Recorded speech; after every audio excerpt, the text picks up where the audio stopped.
ये कहानी है एक आदमी और उसकी 3 बेटियों की है। उसकी बीवी कुछ साल पहले वफात पा चुकी थी। उसकी तीनों बेटियां बहुत खूबसूरत थीं, मगर सबसे छोटी बेटी अपनी बहनों में सबसे ज्यादा समझदार थी। उसका नाम ज़ैनब था। करमदीन अपनी तीनों बेटियों से बहुत प्यार करता था। उसने कभी अपनी बेटियों को माँ की कमी महसूस नहीं होने दी। वह अपनी बेटियों की हर ख्वाहिश पूरी करता था। अब करमदीन की बेटियां बड़ी हो चुकी थीं और अपने पिता के लिए खुद से खाना बनाने लगी थीं। जब करमदीन काम के सिलसिले में बाहर जाता तो उसकी बेटियां उसके लिए खाना तैयार करके साथ देती थीं। उसी गांव में एक बेवा औरत भी रहती थी जिसकी एक बेटी थी। उस बेवा की आदत थी कि वह हर घर में कुछ न कुछ मांगने के लिए चली जाती थी। जब करमदीन की बेटियां अपने पिता के लिए खाना बनाती तो वह औरत अक्सर उसी समय उनके घर आग मांगने के लिए आ जाती। लेकिन करमदीन की सबसे छोटी बेटी ज़ैनब को वह बेवा औरत बिल्कुल भी अच्छी नहीं लगती थी। जब भी वह औरत उनके घर आती, ज़ैनब अपनी बहनों से कहती, यह औरत हमारे घर क्यों आती है? यह औरत बिल्कुल भी अच्छी नहीं है। बड़ी दोनों बहनें ज़ैनब को समझाती, देखो यह बेवा औरत है और गरीब है। अगर हमारे घर से आग ले जाती है तो इसमें तुम्हारा क्या नुकसान है? ज़ैनब अपनी बहनों की बातें सुनकर चुप हो जाती, लेकिन वह कहती, देख लेना, यह औरत एक ना एक दिन हम सब के लिए मुसीबत खड़ी करेगी। यह सिलसिला यूं ही चलता रहा। वह औरत रोज उनके घर से आग लेने आती और मौका पाकर करमदीन के खाने में राख मिला देती। करमदीन ने जब अपने खाने में खराबी महसूस की तो उसने सोचा कि उसकी छोटी छोटी बेटियां खाना बनाती हैं, इसलिए उनसे कोई गलती हो जाती होगी। वह अपनी बेटियों से बहुत प्यार करता था और यह बात समझ नहीं पा रहा था कि उसकी बेटियां उसका खाना क्यों खराब कर रही हैं। फिर एक दिन करमदीन ने सोचा, आज मैं अपनी बेटियों पर नजर रखूंगा। आखिर मेरी बेटियां अचानक से मेरे खाने में क्या मिलाने लगी हैं? जब करमदीन की बेटियां खाना बनाने लगीं तो वह छुपकर उन्हें देखने लगा। उसकी बड़ी बेटी साफ पानी से चावल धो रही थी, छोटी बेटी सालन बना रही थी और सबसे छोटी बेटी ज़ैनब बर्तन साफ कर रही थी, जिन बर्तनों में खाना डाला जाना था। कुछ ही देर में खाना पककर तैयार हो गया। खाने में कोई खराबी नहीं थी। करमदीन परेशान था, लेकिन फिर अचानक उसने जो देखा उससे उसके पैरों तले जमीन खिसक गई। उसने देखा कि वही बेवा औरत उनके घर आग लेने आई है और उसकी छोटी बेटी ज़ैनब उससे बहस कर रही है। वहीं उसकी दूसरी बहनें ज़ैनब को समझा रही थीं, कोई बात नहीं ज़ैनब, ये बेवा औरत है, इसे आग लेने दो, बड़ी बहन ने कहा। लेकिन उस बेवा औरत ने आग लेने के बहाने नजरें बचाकर करमदीन के खाने में राख मिला दी और सारा खाना खराब कर दिया। यह देखकर करमदीन को बहुत गुस्सा आया। दूसरे दिन करमदीन ने उस बेवा औरत को अपने घर बुलाया और गुस्से में पूछा, तुम्हारी हिम्मत कैसे हुई मेरा खाना खराब करने की? वह औरत बड़ी नाटकीय अंदाज में करमदीन के पास आई और उसके सीने पर हाथ फेरते हुए कहने लगी, अरे मैं तो यह देख रही थी कि तुम सच में अपनी बेटियों से प्यार करते हो या नहीं। खाना खराब होने पर तुम उन्हें डांटते हो या नहीं। लेकिन तुम तो बड़े अच्छे इंसान निकले, अपनी बेटियों से बहुत प्यार करने वाले। तुमने तो मेरी चोरी फौरन पकड़ ली। अब मुझे यकीन हो गया है कि तुम अपनी बेटियों से बहुत प्यार करते हो। आइंदा ऐसा कुछ नहीं होगा। करमदीन उसकी बातों और उसके नाटक पर यकीन करने लगा, क्योंकि वह बेवा औरत खूबसूरत थी। करमदीन उसके व्यवहार से प्रभावित होकर कुछ भी कहने की बजाय उसे अपनी पत्नी बनाने का फैसला कर बैठा। कुछ ही दिनों में उसने अपनी बेटियों की इजाजत के बिना उस बेवा औरत से शादी कर ली और उसे अपने घर ले आया। शादी के कुछ ही दिनों बाद वह बेवा औरत करमदीन की तीनों बेटियों से सख्त नफरत करने लगी। वह चाहती थी कि किसी भी तरह करमदीन की बेटियां इस घर से निकल जाएं। उसने उन्हें घर से निकालने के लिए तरह तरह के मंसूबे बनाने शुरू कर दिए। वह सोचती थी कि अगर बेटियां घर से चली जाएंगी तो वह और उसकी अपनी बेटी आराम से ऐश की जिंदगी जी सकेंगी। साथ ही करमदीन का पूरा ध्यान सिर्फ उसी और उसकी बेटी पर रहेगा। वह जानती थी कि करमदीन अपनी बेटियों से बहुत मोहब्बत करता है और उन्हें जरा भी दुखी नहीं देख सकता। उसकी अपनी बेटी हमेशा कीमती कपड़े पहनकर घूमती रहती थी, जिससे वह मॉडर्न लगती थी। लेकिन सौतेली मां ने करमदीन की तीनों बेटियों को घर का सारा काम करने पर मजबूर कर दिया। वह उन्हें ठीक से पेट भर खाना भी नहीं देती थी और धीरे धीरे उनकी दूसरी जरूरतें भी कम कर दी। तीनों बहनें हर समय दुखी रहने लगी। एक दिन 2 बड़ी बहनें रो रही थीं, तो ज़ैनब अपनी बड़ी बहनों के पास आई और कहने लगी, प्यारी बहनों, आओ हम तीनों कहीं बाहर चलें ताकि हमारा दिमाग फ्रेश हो जाए। फिर वह तीनों बहनें घर से निकल गईं और चलते चलते एक जंगल में जा पहुंची। वहां एक घने दरख्त के नीचे बैठकर वे रो रो कर अपनी मां को याद करने लगी। इतने में उनके पास से एक अल्लाह वाले बुजुर्ग का गुजर हुआ। ज़ैनब जमीन पर बैठी रो रही थी और कह रही थी, ऐ मेरे अल्लाह, हम मजलूम लड़कियां हैं और बहुत दुखी हैं। आप देख रहे हैं ना कि हमारी सौतेली माँ हम पर कितना जुल्म करती है। हम कितने दिनों से भूखे हैं। अल्लाह वाले बुजुर्ग पास ही खड़े होकर उनकी बातें सुन रहे थे। फिर वे ज़ैनब से मुखातिब होकर बोले, बेटियों, तुम तीनों यहाँ इस दरख्त के नीचे रोज आती हो, तुम्हें क्या दुख है? तुम मुझे बता सकती हो? ज़ैनब ने रोते हुए अल्लाह वाले बुजुर्ग को सारा वाकया सुना दिया। उनकी बात सुनकर बुजुर्ग को बहुत दुख हुआ। वे बोले, बेटी, यहाँ से थोड़ी दूरी पर मेरी झोंपड़ी है। मैं वहां रहता हूँ और इबादत करता हूँ। मेरी झोंपड़ी के बाहर एक अनार का दरख्त लगा है जिस पर पके हुए अनार लगे हुए हैं। तुम जाओ और उस दरख्त से जितने मर्जी अनार तोड़कर खा लो। ये सुनकर तीनों लड़कियां खुशी खुशी उस झोंपड़ी के पास पहुंची। उन्होंने देखा कि दरख्त पर बहुत ही खूबसूरत और रसीले अनार लगे हुए हैं। तीनों ने एक एक अनार तोड़ा और बैठकर मजे से खाने लगी। जब उनका पेट भर गया तो उन्होंने बुजुर्ग का शुक्रिया अदा किया और घर वापस आ गई। इसके बाद जब उनकी सौतेली माँ उन्हें खाना नहीं देती तो वे रोज जंगल जाती और उन अनारों को खाकर अपना पेट भर लेती। धीरे धीरे उन्होंने अपनी माँ का दिया हुआ खाना बिल्कुल छोड़ दिया। अब उनकी सौतेली माँ सोचने लगी, मैं इन लड़कियों को खाने को कुछ नहीं देती, मैं इनसे इतना काम करवाती हूँ, उन्हें जलील करती हूँ, फिर भी इनके चेहरे पर एक अजीब सी चमक है। इनमें से कोई बीमार भी नहीं पड़ती, बल्कि इनकी खूबसूरती बढ़ती जा रही है। और मेरी बेटी, जिसे मैं इतना अच्छा खाना देती हूँ, वह उनके आगे बदसूरत लगती है। दूसरे दिन जब वह लड़कियां जंगल की तरफ गईं, तो सौतेली मां ने अपनी बेटी को उनका पीछा करने के लिए भेज दिया। जब तीनों लड़कियां अनार तोड़कर खा रही थीं, तो जैनब ने अपनी सौतेली बहन को देख लिया। उसने बाकी बहनों से कहा, यह लड़की हमारा पीछा कर रही है, मैं इसे यहां से भगा देती हूं। फिर जैनब ने अपने हाथ में पकड़ा अनार छुपा लिया और बोली, अगर यह सब कुछ अपनी मां को बता देगी तो यह हमारे लिए परेशानी का कारण बन सकती है। लेकिन जैनब की दूसरी बहनें बोली, जैनब तुम कैसी बातें कर रही हो, यह बेचारी बेकसूर है। जैनब की बड़ी बहनें बोली, हमारी सौतेली मां तंग करती हैं, यह तो हमें कुछ नहीं कहती। इसके बाद तीनों बहनों ने अपनी सौतेली बहन को पास बिठाया और उसे एक अनार पकड़ा दिया। लेकिन सौतेली बहन ने अनार नहीं खाया और जल्दी से अपनी मां के पास जाकर कहने लगी, मां, वे लड़कियां भूखी नहीं रहती, वे तो जंगल में एक दरख्त से अनार तोड़कर खा लेती हैं। उसी दरख्त के पास एक बुजुर्ग भी इबादत कर रहे थे और उन्होंने भी उन्हें रोकने की कोशिश नहीं की। यह सुनकर सौतेली मां को बहुत गुस्सा आया। वह सोचने लगी, मैं इन लड़कियों को अनार खाने से कैसे रोकूं। पूरा दिन वह गुस्से में ही रही। जब शाम को करमदीन काम से घर वापस आया तो उसने अपनी बीवी को परेशान देखा। वह बोला, तुम्हें क्या परेशानी है, क्यों इतनी उदास बैठी हो। वह कहने लगी, मेरे सिर में बहुत तेज दर्द है और यह किसी दवा से ठीक नहीं होगा। करमदीन ने पूछा, तो फिर कैसे ठीक होगा। वह तुरंत बोली, जंगल में एक अनार का दरख्त है जिस पर लाल लाल अनार लगे हैं। अगर तुम उस दरख्त को जड़ से कटवा दो और उसकी जड़ें उबालकर दवा बना लो और मेरे माथे पर लगाओ तो मेरा सिर दर्द ठीक हो सकता है। करमदीन ने कहा, बस इतनी सी बात।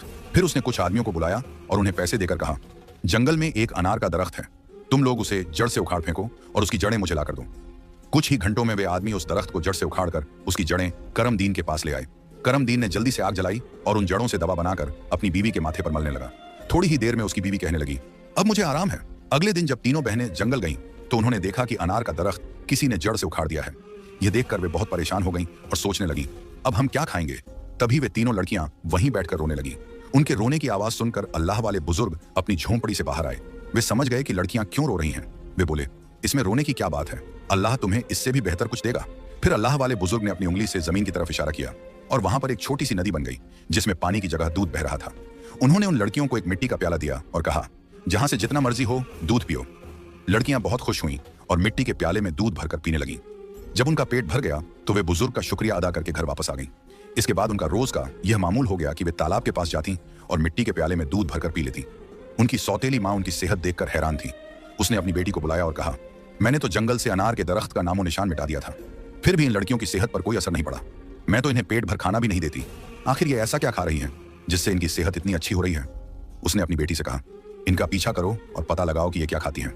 लड़की फिर से अपनी बहनों का पीछा करते हुए जंगल में गई। जब तीनों मिट्टी के प्याले से दूध पी रही थीं, तो जैनब ने पीछे मुड़कर देखा। उसने अपनी सौतेली बहन को चुपचाप खड़ा देखकर बाकी बहनों से कहा, देखो ये लड़की फिर हमारा पीछा कर रही है। जैनब ने अपनी बहनों से कहा, तुम लोग जल्दी उठो और इसे यहां से भेजो, क्योंकि अगर इसने हमारे तालाब को देख लिया तो यह घर जाकर सब बता देगी और फिर घर में हंगामा खड़ा हो जाएगा। लेकिन जैनब की बड़ी बहनों ने उसे डांटते हुए कहा, तुम्हारा आखिर मसला क्या है। माना कि हमारी सौतेली मां हम पर जुल्म करती है, लेकिन इसमें इस बेचारी का क्या कसूर। जैनब यह सुनकर चुप हो गई। इसके बाद तीनों ने अपनी सौतेली बहन को नदी के पास बिठाया और मिट्टी के प्याले में दूध भरकर उसे दिया। उस लड़की ने दूध पिया और जल्दी से अपनी मां के पास पहुंचकर तालाब और दूध वाली पूरी बात बता दी। सौतेली मां को यह सुनकर बहुत गुस्सा आया। उसने अपने गांव के कुछ आदमियों को बुलाया और कहा, तुम जितने पैसे चाहो मैं तुम्हें दूंगी, लेकिन तुम्हें जंगल में जाना होगा। वहां एक बुजुर्ग की झोंपड़ी और तालाब है, तुमने वो झोंपड़ी खत्म कर देनी है और तालाब में मिट्टी डाल देनी है। बदले में तुम्हें बहुत पैसा मिलेगा। कुछ ही देर में वे आदमी उसकी मर्जी के मुताबिक सब कुछ करके लौट आए। वह औरत अब बहुत खुश थी। अगले दिन जब तीनों बहनें जंगल में गईं, तो उन्होंने देखा कि वहां न तो तालाब है और न ही बुजुर्ग की झोंपड़ी। यह देखकर उन्हें पहाड़ जैसा दुख हुआ। वे वहीं बैठकर रोने लगी और भूखी प्यासी अपने घर लौट आईं। उनकी सौतेली मां यह देखकर बहुत सुकून महसूस कर रही थी। एक दिन वह फिर बीमारी का बहाना बनाकर लेट गई। शाम को जब करमदीन घर आया तो उसने अपनी बीवी को प्यार से कहा, चाहे मेरा सब कुछ बिक जाए लेकिन मैं तुम्हें कुछ नहीं होने दूंगा। तुम्हारा इलाज सबसे अच्छे डॉक्टर से करवाऊंगा। लेकिन उसकी बीवी कुछ और ही चालें चल रही थी। उसने कहा, आपको इतना कुछ करने की जरूरत नहीं है, मेरी जिंदगी बचाने के लिए बस एक छोटा सा काम करो। करमदीन बोला, जल्दी बताओ क्या करना है, मैं वही करूंगा।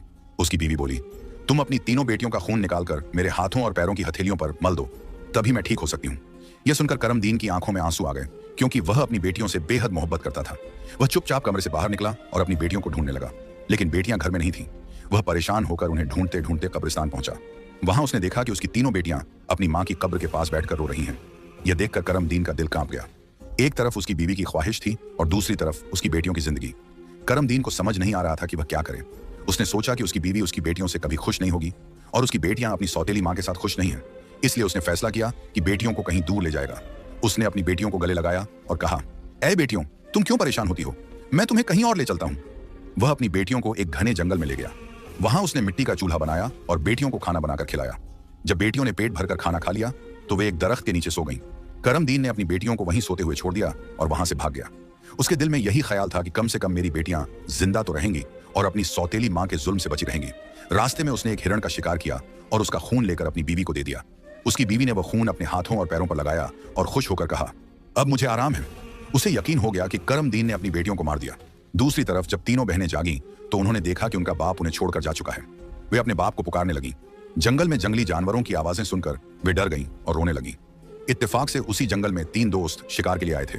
जब वे शिकार करके लौटने लगे तो उनमें से एक दोस्त, जिसका नाम नासिर था, कहने लगा, मुझे लगता है, नासिर ने कहा, यहाँ कोई मुसीबत में है। क्या तुम लोग किसी के रोने की आवाज नहीं सुन रहे? मुझे तो किसी के रोने की आवाज आ रही है। चलो जल्दी से देखते हैं, शायद किसी को हमारी मदद की जरूरत हो। फिर तीनों दोस्त आवाज की दिशा में चल पड़े। आगे जाकर उन्होंने देखा कि 3 खूबसूरत लड़कियां बैठी हुई रो रही हैं। नासिर आगे बढ़ा और उनसे पूछा, तुम यहाँ अकेली क्या कर रही हो और इतना क्यों रो रही हो? ज़ैनब ने नासिर को अपनी पूरी कहानी सुना दी। लड़कों को उन पर बड़ा तरस आया। वे आपस में कहने लगे, क्यों ना हम इन लड़कियों से शादी कर लें? इन्हें एक छत मिल जाएगी और हमारी जिंदगी भी सुकून से गुजरने लगेगी। फिर उन तीनों लड़कों ने उन तीनों लड़कियों से शादी कर ली। ज़ैनब की शादी नासिर के साथ हो गई। संयोग से उन तीनों दोस्तों के घर पास पास थे। तीनों बहनें खुशी खुशी अपने अपने घरों में रहने लगीं। 1 साल के बाद ज़ैनब के घर में बेटे की पैदाइश हुई। ये देखकर नासिर के दोस्त और ज़ैनब की बहनें बहुत खुश हुईं। धीरे धीरे ज़ैनब का बेटा 2 साल का हो गया। एक दिन नासिर ने अपने दोस्तों से कहा, मेरा आज फिर जंगल में शिकार करने का मन हो रहा है, चलो शिकार पर चलते हैं। लेकिन उसके दोस्तों ने मना कर दिया और कहा, हमें तो किसी जरूरी काम से जाना है, हम तुम्हारे साथ जंगल नहीं जा सकते। नासिर ने ज़ैनब से इजाजत ली और अकेला ही जंगल में शिकार के लिए चला गया। लेकिन इसके बाद कई दिन गुजर गए और नासिर घर वापस नहीं आया। ज़ैनब बहुत परेशान हो गई। उसकी बहनें भी उसकी चिंता देखकर चिंतित हो गईं। ज़ैनब के जीजा, नासिर के दोस्त, ने उसे तसल्ली देते हुए कहा, तुम फिक्र मत करो, हम नासिर को ढूंढकर जरूर वापस लाएंगे। लेकिन करनी खुदा की यह हुई कि नासिर के दोस्त भी उसे ढूंढने जंगल गए, लेकिन वे भी वापस नहीं लौटे। उन तीनों बहनों पर एक बार फिर से गम का पहाड़ टूट पड़ा। एक दिन ज़ैनब अपने बेटे को सुला रही थी कि दरवाजे पर दस्तक हुई। उसने जल्दी से जाकर दरवाजा खोला तो क्या देखती है कि एक बुजुर्ग फकीर, जिसने हरे रंग के कपड़े पहने हुए थे, दरवाजे पर खड़ा है। ज़ैनब उसे देखकर बोली, बाबा, मेरा शौहर घर पर नहीं है, मैं आपको घर में आने की इजाजत नहीं दे सकती। जब मेरा शौहर आएगा तब आप आ जाना। उस पर फकीर बोला, बेटी, मुझे बहुत भूख लगी है, किसी भूखे को खाना खिलाने में क्या हर्ज है? ज़ैनब ने मजबूरी में उस फकीर को घर में बुला लिया और उसके लिए खाना बनाने लगी। लेकिन वह जादूगर फकीर बुरी नजरों से ज़ैनब को देखता रहा। फिर वह जादूगर उठकर ज़ैनब के करीब आया और बोला, सुनो लड़की, तुम मुझे बहुत अच्छी लगती हो, अपने बेटे को छोड़ दो और मुझसे शादी कर लो। ज़ैनब डर के मारे कांपने लगी और बोली, बाबा, आप कैसी बातें कर रहे हैं?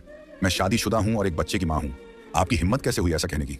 यह सुनकर जादूगर फकीर को गुस्सा आ गया। उसने अपने जादू से ज़ैनब को कुतिया बना दिया और उसके गले में रस्सी डालकर खींचते हुए ले जाने लगा। इधर ज़ैनब का बेटा जोर जोर से रो रहा था। ज़ैनब की बहनों ने जब उसके बेटे के रोने की आवाज सुनी तो वे भागती हुई उसके घर आईं। उन्होंने जल्दी से ज़ैनब के बेटे को गले लगाया और अपनी बहन को घर में ढूंढने लगी, लेकिन उन्हें ज़ैनब कहीं नजर नहीं आई। उनकी सौतेली मां के बाद अब ज़ैनब भी गायब हो चुकी थी। वक्त इसी तरह गुजरता रहा। अब ज़ैनब को गुम हुए भी 14 साल का लंबा वक्त गुजर चुका था। इस दौरान ज़ैनब का बेटा जवान हो चुका था। उसे उसकी दोनों खालाओं ने मिलकर पाला था। एक दिन ज़ैनब की खालाओं ने उसे उसकी मां के बारे में सारी सच्चाई बताई। यह सुनकर वह बहुत परेशान हो गया और बोला, खाला, आज मैं अपने माँ बाप को जरूर ढूंढने जाऊंगा। उसकी खालाओं ने उसे समझाते हुए कहा, बेटा, जो होना था वह हो चुका, जिन्हें जाना था वे चले गए।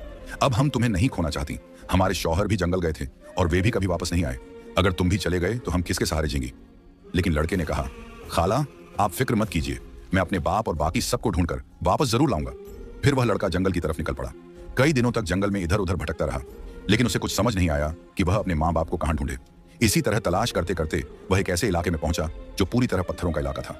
वहां उसने पत्थर की इमारतें देखी और एक खूबसूरत छोटा सा पत्थर का घर देखा। वह गौर से उस घर को देख रहा था कि तभी उस घर से एक बुजुर्ग बाहर आए और बोले, बेटा, तुम यहाँ नए लगते हो, तुम्हें इस खतरनाक इलाके में आने की क्या जरूरत थी? लड़के ने जवाब दिया, बाबा जी, मैं अपने माँ बाप और ताया जी को ढूंढने के लिए यहाँ आया हूँ। मेरी माँ को एक जादूगर ने कुतिया बनाकर अपने साथ ले गया था। अल्लाह वाले बुजुर्ग बोले, बेटा, यह इलाका एक बहुत बड़े जादूगर का है, वह बहुत ताकतवर है। जो भी उससे पंगा लेता है या उसे बेइज्जत करता है, वह उसे पत्थर का बना देता है। ये जो तुम अपने इर्द गिर्द पत्थर देख रहे हो, ये भी कभी इंसान थे। जादूगर ने इन्हें पत्थर बना दिया। कुछ साल पहले यहाँ एक नौजवान आया था, उसके बाद उसके पीछे 2 और नौजवान आए। जादूगर ने उन्हें पेड़ और पत्थर में बदल दिया और उसने एक नेक पाकीज़ा लड़की को भी 12 साल से कैद करके रखा है। वह जादूगर उस लड़की से शादी करना चाहता है, लेकिन वह लड़की किसी भी तरह मान नहीं रही। बुजुर्ग की बातें सुनकर लड़का सोचने लगा, यकीनन यह लड़की मेरी माँ है और ये लोग मेरे ही परिवार के लोग हैं। आखिरकार मैंने अपनों को ढूंढ ही लिया। इसके बाद लड़के ने बुजुर्ग को अपनी सारी कहानी बताई और कहा, बाबा जी, आप मेरी मदद करें, इन लाचार लोगों को बचाने का कोई तरीका बताएं। बुजुर्ग, जिनकी झोंपड़ी को कभी ज़ैनब की सौतेली माँ ने जला दिया था, मुस्कुराए और बोले, बेटा, अल्लाह हमेशा नेक दिल वालों की मदद करता है। तुम्हें हिम्मत नहीं हारनी चाहिए। अल्लाह वाले बुजुर्ग मजबूरन इस खतरनाक इलाके में आकर रहने लगे। उन्होंने लड़के से वादा किया, मैं तुम्हारा साथ जरूर दूंगा। बुजुर्ग सोचने लगे, क्या पता इस लड़के की मां को छुड़वाने से बाकी कैदियों को भी जादूगर की कैद से आजादी मिल जाए। बुजुर्ग ने बाकी गांव वालों को बताया, यह मेरा पोता है जो दूसरे गांव से मुझसे मिलने आया है। जब जादूगर को शक हुआ कि गांव में कोई नया लड़का आया है तो वह तुरंत अल्लाह वाले बुजुर्ग के पास पहुंचा और पूछने लगा, यह कौन है। बुजुर्ग ने जवाब दिया, यह मेरा पोता है। इस तरह जादूगर और लड़के की मुलाकात हुई। लड़का अपनी पहचान छुपाकर जादूगर से मिलने लगा। जादूगर ने लड़के को देखकर कहा, तुम बहुत समझदार लगते हो और अपने दादा की तरह नेक और मासूम हो। कल तुम मेरा एक काम करोगे, मैं तुम्हें एक इमारत में भेजूंगा जहां एक लड़की को मेरा पैगाम देना है। मैं उससे शादी करना चाहता हूं। लड़का समझ गया कि वह अपनी मां से मिलने जा रहा है। वह बहुत खुश हुआ और सोचने लगा कि वह अपनी मां के लिए फूल ले जाएगा। उसने योजना बनाई कि वक्त आने पर वह अपनी मां को पहचानने के लिए अपनी पहचान जाहिर करेगा। ज़ैनब की शादी के वक्त नासिर ने उसे एक अंगूठी दी थी जिस पर उसका नाम लिखा हुआ था। बाद में ज़ैनब ने वह अंगूठी अपने बेटे को पहना दी थी। सालों बाद वह अंगूठी बढ़ाकर दोबारा बनाई गई और लड़के ने अब भी वही अंगूठी पहनी हुई थी। अल्लाह वाले बुजुर्ग ने लड़के से कहा, अपनी अंगूठी को फूलों के गुलदस्ते में छुपा दो। जब तुम्हारी मां इसे देखेगी तो वह तुरंत तुम्हें पहचान लेगी। लेकिन यह काम आसान नहीं होगा। जादूगर ने ज़ैनब की निगरानी के लिए एक चौकीदार तैनात कर रखा है जो हर वक्त सख्ती से नजर रखता है। जादूगर अल्लाह वाले बुजुर्ग की बहुत इज्जत करता था और उनके पोते को नेक समझता था। उसने लड़के को गुलदस्ता देकर रोजाना ज़ैनब के पास भेजना शुरू कर दिया। लड़के की कम उम्र महज 14 साल की वजह से जादूगर को उस पर कोई शक नहीं हुआ। ज़ैनब को एक कमरे में कैद करके रखा गया था जहां किसी मर्द को जाने की इजाजत नहीं थी। लड़का रोजाना गुलदस्ता लेकर ज़ैनब के पास जाता और वहां जादूगर की एक दासी हमेशा ज़ैनब के साथ रहती। एक दिन किस्मत ने लड़के का साथ दिया। ऐसा मौका मिला जब कमरे में ज़ैनब के सिवा कोई नहीं था। लड़के ने जल्दी से अपनी उंगली से अंगूठी उतारी और फूलों के गुलदस्ते में छुपाकर ज़ैनब के कदमों में रख दिया। जैसे ही गुलदस्ता जमीन पर रखा, अंगूठी की आवाज हुई। ज़ैनब ने हैरानी से गुलदस्ता उठाया और फूलों में बंधी अंगूठी को पहचान लिया। यह वही अंगूठी थी जो उसने सालों पहले अपने बेटे को पहनाई थी। ज़ैनब की नजरें फौरन गुलदस्ता लाने वाले लड़के की तरफ उठी। दोनों की नजरें मिलते ही हकीकत साफ हो गई। जादूगर ने ज़ैनब को कैद कर रखा था, लेकिन उसका बेटा अपनी मां को आजाद कराने का मंसूबा बनाने लगा। ज़ैनब ने जादूगर से शादी की रजामंदी जताई और उसकी ताकत का राज मालूम किया। जादूगर ने बताया कि उसकी जान एक तोते में है जो एक पिंजरे में बंद है और एक घने जंगल के दरख्त के नीचे सख्त पहरे में रखा गया है। ज़ैनब ने यह राज अपने बेटे को बताया, लेकिन उसे खतरे से बचाने के लिए जाने से मना किया। फिर भी बेटे ने अपनी मां को यकीन दिलाया कि वह कामयाब होकर लौटेगा। कई दिनों की मशक्कत के बाद वह जंगल में पहुंचा। एक मौका देखकर उसने तोते को पिंजरे से निकाल लिया और जादूगर की इमारत तक वापस ले आया। जादूगर उसे देखकर तोते की वापसी की भीख मांगने लगा। लड़के ने चालाकी से जादूगर से सभी कैदियों को आजाद करवाया। इसके बाद उसने तोते के पंख खींचे जिससे जादूगर की ताकत खत्म हो गई। अंत में उसने तोते की गर्दन मरोड़ दी जिससे जादूगर मर गया। लड़के ने अपनी मां ज़ैनब, पिता नासिर और बाकी सभी कैदियों को आजाद कराया। फिर वह सब अल्लाह वाले बुजुर्ग के पास पहुंचे। सबने बुजुर्ग का शुक्रिया अदा किया और अपने घर लौट आए। ज़ैनब की बहनें अपने शौहर से मिलकर बहुत खुश हुईं, जो जादूगर की कैद में सालों तक रहे थे। उनके पिता, जो अपनी बेटियों को खोने के गम में डूबे थे, उन्हें सही सलामत देखकर खुशी से रोने लगे। उन्होंने बेटियों से माफी मांगी और बताया कि उनकी बीवी की साजिशों की वजह से यह सब हुआ। बेटियों ने अपने पिता को तसल्ली दी और कहा, हम अपनी जिंदगियों से खुश हैं। उनके पिता ने बताया कि उनकी सौतेली मां, जो उन पर जुल्म करती थी, एक गंदी बीमारी का शिकार होकर इस दुनिया से चली गई। इसके बाद सब ने खुशी और सुकून के साथ अपनी जिंदगी गुजारनी शुरू की।